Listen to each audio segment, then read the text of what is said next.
Bonjour et bienvenue dans la météo du Bitcoin. J'espère que vous allez bien. Alors, généralement il n'y a pas d'update quand il n'y a pas de nouveauté. Là il y a une nouveauté. La nouveauté c'est qu'on a quitté un petit peu cet endroit rangy ultra volatile Shop Market. C'était plutôt difficile à trade, hein, en tout cas suffisamment de choppy, mèche. Évidemment, ceux qui ont la mentalité de chasse, c'est-à-dire courir après quand ça monte et courir après quand ça descend, bah, c'était pas très sympa pour eux. Salut Yoki. Et bon, en sachant que si on met les corps de chandelle, globalement la baston se situait entre là et là. Le reste c'était un petit peu des artefacts pièges à con. Maintenant, on en est sorti, on voit très bien un petit peu cette structure ici. Acceptation lente et je dirais qui laisse un petit peu d'espoir pour les bears qui mettent tous leur stop à des endroits évidents. Et plein de gens qui viennent de trade le breakout et qui viennent de rentrer dans, je dirais, ce que j'appellerais le trade populaire. Hein, celui qu'on voit chez MM Crypto et chez tout le monde. Donc hier, on a fait un petit peu un topo sur faut-il trade comme tout le monde, en sachant que tout le monde voit le même graphique, y compris Arthur et les Minimoys. Donc, je pense que le débat a ouvert les yeux plus d'un. Je parle aux membres VIP, sur est-ce qu'on doit trade comme public ou alors avec moins de confirmation. Donc, bon. Ah, c'est pas mal ça, je peux switcher de caméra. Donc voilà, toujours est-il que là, il y a eu sortie de cette zone d'équilibre, appelons ça équilibre alors qu'en fait c'était un petit peu nawak. Sortie de cette zone d'équilibre, sortie de cette zone de baston ici, pour rejoindre la prochaine zone de baston. Et la prochaine zone de baston qui nous attend, il y a cette structure ici hein, qui est le top officiel en 4 heures de ce qu'on avait eu. En général, on revient les retags. Tac, on repasse, on échoue. Et donc, prochaine grosse résistance à peu près ici. Bon, on voit dans les open interest qu'on est particulièrement... voilà, il y a beaucoup de gens dans le train là. Disons que ici, le FOMO train, il est total. Hein. Ça ne veut pas dire qu'on ne va pas aller monter plus haut. Hein. Je vous rappelle qu'on a un gap CME à aller chercher. Ça pourrait être le narratif pour un rallye relativement conséquent. On a jusque là-haut en se disant ok, globalement on peut y aller aveuglément. Donc la réalité c'est que on est entre deux zones, que le risque récompense déjà n'était pas fameux quand on rentrait ici. Hein, si on doit prendre son risque jusqu'en bas de la structure là. Peut-être un petit peu plus safe si on décide de ne pas vouloir la réintégration dans cette zone et on dit ok on va mettre ce risque récompense. Alors les mecs ils disent mais c'est quoi le risque récompense? Le risque récompense c'est ce... Vu qu'on n'a pas de maîtrise de l'avenir, on essaye de rentrer dans des plays où quand on gagne plus que ce qu'on perd. Alors c'est soit on fait ça, soit on est ok pour gagner moins que ce qu'on perd mais avoir une probabilité de dingue. Voilà. Et on est capable de faire ça 100 fois, 1000 fois, sans jamais se faire défoncer, puisque on ne connaît pas l'avenir, on met juste l'avantage probable sur la durée. Je suis gagnant non pas sur le trade qui vient, mais sur les 100 prochains. Donc, ceci étant dit, au niveau risque-récompense, là, on est un petit peu dans un no man's land, en tout cas si on trade le 4 heures. On a déjà break, donc éventuellement, on voudrait... ouais, peut-être... J'ai mis là au niveau des corps de chandelle, mais on aura très bien pu intégrer ces deux mèches ici. Ouais, c'est ça, et ça nous donne 9000 chiffres ronds psychologiques. Donc chassez là en mode long en disant ouais c'est bon, il n'y a pas de problème, ça va aller tout droit. Direction les 9K, enfin le gap CME, ouais, c'est un mauvais trade. En tout cas en 4 heures, si on doit mettre son stop ici dans les 9000, puisque la probabilité... et qu'à un moment, bah, on vienne les rechercher les 9000. Tag de week off, la structure est là, W, clac, on vient ici. Quand on n'a pas chopé un breakout, en général, on attend l'opportunité de venir racheter ici en espérant qu'on ne réintègre pas la zone de baston. Sinon, c'était un piège. Et que non seulement on a piégé ici les longues, mais en plus, on peut se permettre de continuer vers le bas. Donc, j'enlève un petit peu les gribouillis.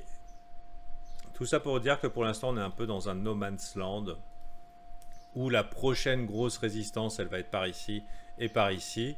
Ça ne veut pas dire qu'on ne va pas traverser comme du beurre, hein, c'est tout à fait possible. Mais attendez-vous en tout cas à des flash crash.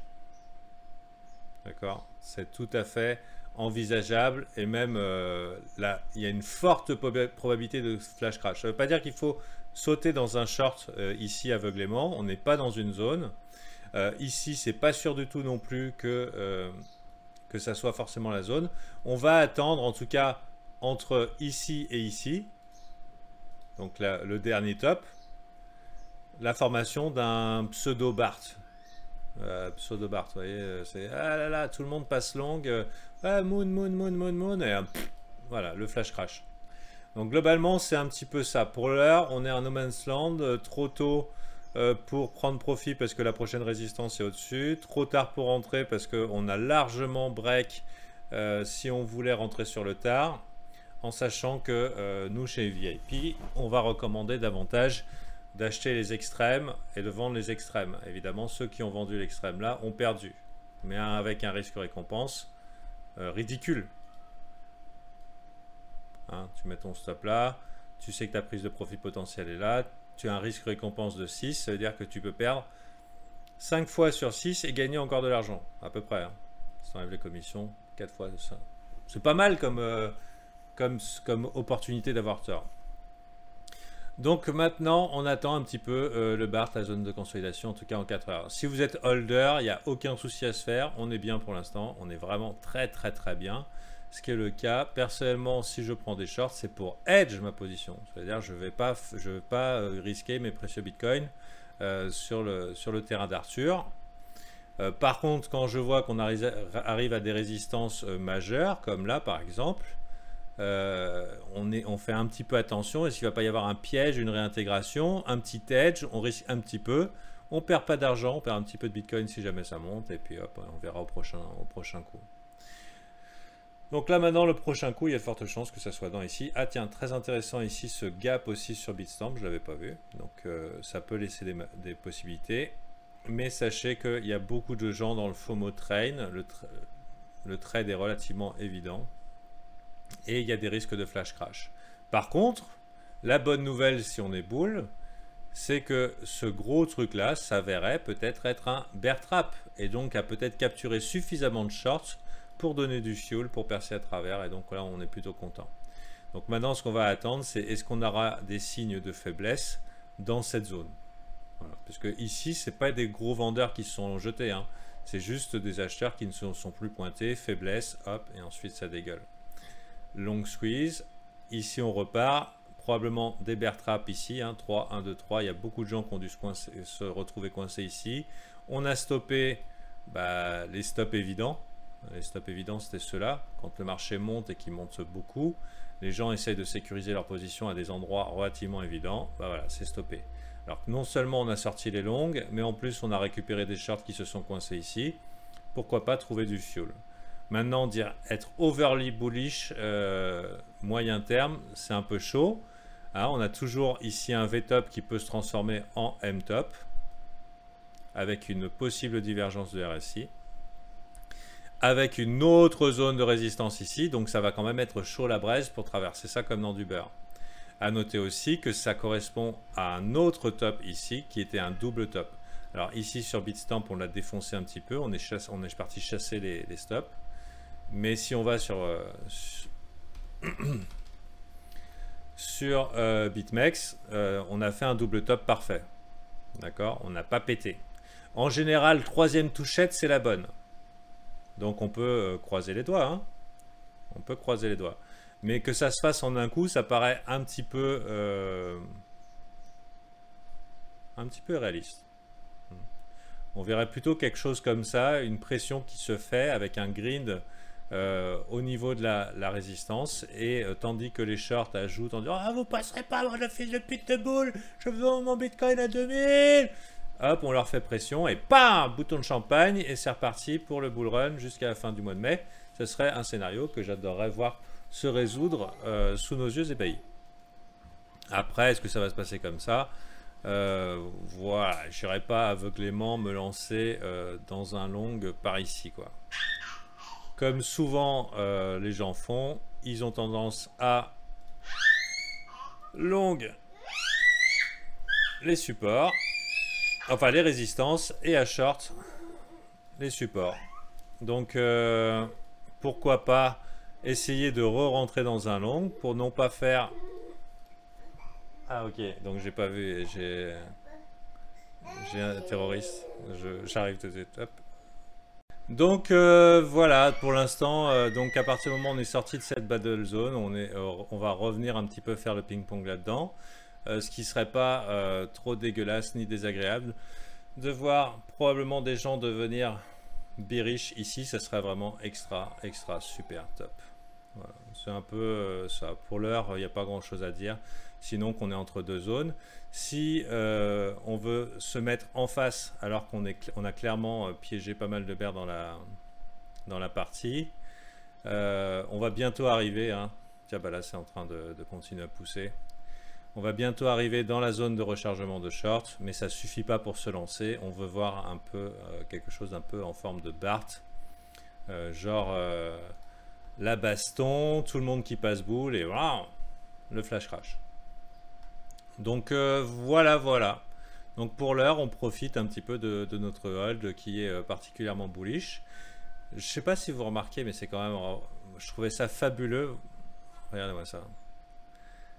Cette structure là, boule, M dans un M, on tombe, on buste les précédents lows, difficilement wall of worry, donc le mur des soucis, ça monte, là c'est en train de cracher, on va break, c'est la folie. Donc enfin c'est en train de cracher, c'est en train de liquider, pardon. Le wall of worry, on remonte et on reteste le haut, et on a eu exactement le même scénario en daily. C'est ce qu'on appelle le côté fractal un petit peu des marchés, ici. Le M dans un M, on reteste, ici, on pète le low, ici, wall of worry, et on remonte, retester la zone exactement comme là, mais en version plus petite. C'est pas fou ça? Bon. Et maintenant, on attend que le mini-mois et le grand mois pètent les deux et on est bon. Donc voilà, si vous voulez apprendre le trading, je vous invite à rejoindre les VIP. On est le 14 mai, Patreon, ça facture tous les premiers. J'ai vu mieux hein, comme investissement, hein. Donc vaut mieux passer paiement crypto, c'est 30 jours pour le même prix. Donc, et dans ce cas-là, vous me contactez par MP et je vous ajoute au groupe pour 30 jours. On est en train de réparer le robot paiement automatique, il va assurer du feu de Dieu.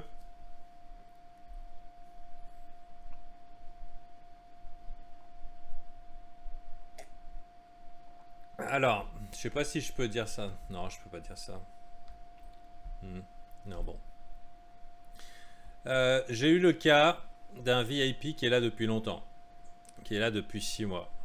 Et en fait, ça m'a embêté pour lui, parce qu'il est là depuis les 300.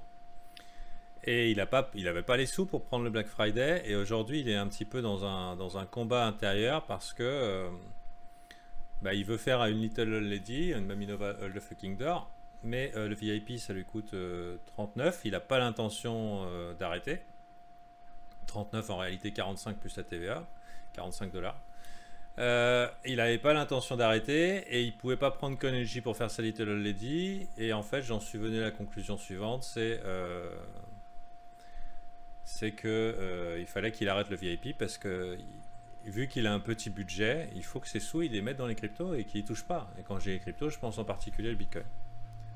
Donc sachez que si vous êtes en petit budget, vous pouvez me contacter et je peux vous faire une offre à 50% sur une période un petit peu plus élevée. Voir si vous êtes fidèle carrément moins cher. Si ça fait plus de 6 mois que vous êtes là, essayez de vous faire une possibilité.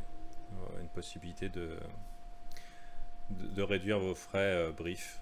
Parce que bon, je considère que si vous voulez réussir dans le trading ou dans la crypto, depuis le temps que vous mettez du temps dans l'équipe à être là, il y a peut-être moyen que je vous permette de réduire ces frais qui peuvent vous peser. Voilà, donc ça c'est un message qui s'adresse plutôt aux VIP anciens. Et si vous êtes VIP nouveau, vous voulez être VIP nouveau et limiter vos frais au niveau de VIP et quand même apprendre le trading pour garder vos sous pour les cryptos, vous pouvez me demander par MP, j'essaie de vous faire un package. Voilà, alors dans son cas, faut savoir que je lui ai fait gratuit. D'accord, gratuit jusqu'au prochain Black Friday, mais il ne faut pas espérer que ce soit tout le monde comme ça, hein. C'est un business que je fais tourner, j'ai une entreprise, hein. Mais voilà, si vous voulez une promo sur un pack, là vous avez profité du bull run de début d'année, vous voulez payer en crypto sur 3 mois, 6 mois et avoir une belle remise, vous pouvez. Voilà, voilà. Donc, bonne journée à vous. Sachez que, voilà, mon souci, c'est votre réussite, hein, et la mienne, bien sûr. Mais si vous venez dans l'équipe, vous serez bichonné. Voilà. Bonne journée à vous et à bientôt. Donc, probablement pas de météo, puisque pour l'heure, on risque de faire un petit peu entre ça et ça. Si on se met à péter le bouchon de champagne, attention quand même à un possible fake out réintégration. Dans ce cas là ça voudrait dire ok, on est parti pour dégueuler pendant un mois, briser quelques cœurs avant de repartir. Mais voilà, si on pète ici, probablement qu'il y aura météo, sinon il n'y aura probablement pas de météo pendant quelques jours. Les briefs, eux, c'est tous les jours. Voilà, il y a vendredi, donc probablement prochaine météo le lundi, le prochain brief vendredi. Sinon les briefs, c'est 1 heure tous les jours pour apprendre un trade. Black Friday. Il se trouve que Walter Gibus, j'ai fait un Black Friday en... Merci, si t'as besoin de ça. En Black Friday, c'était une promo 1 an, 50%. Voilà. Et lui, il était là à l'époque du Black Friday, mais par rapport à son budget, bah, il n'avait pas les moyens, quoi. Voilà. Bon, bonne journée à vous.